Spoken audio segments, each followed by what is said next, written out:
Isolation is another tactic on the power and control wheel. And when I listen to men talk about isolating their partners, there's a lot of ways that they talk about going about this particular tactic.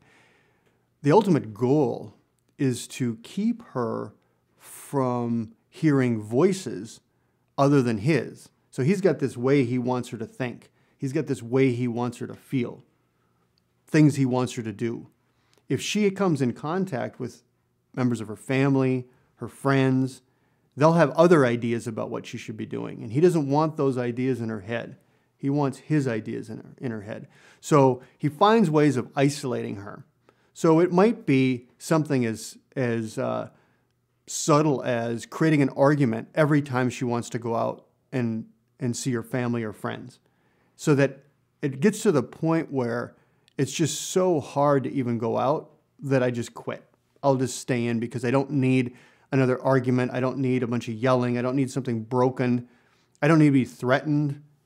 I'll just stay home. I'll just submit to avoid the consequence.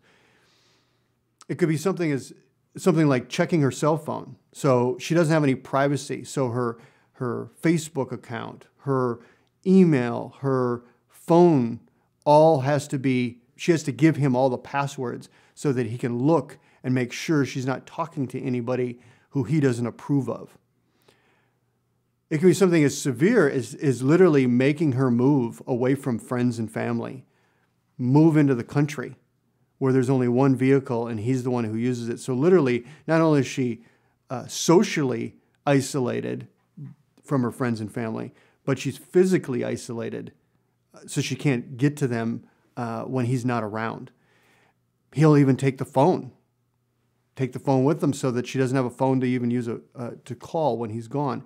All these things are this notion that if I can control how she thinks, then I can control her.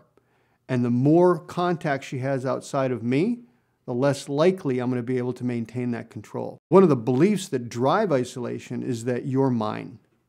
You have to do what I want you to do because I own you. And it's interesting to talk to men about how they get this notion of ownership. Different men have different lines for it. So one guy might say, it's when she got pregnant.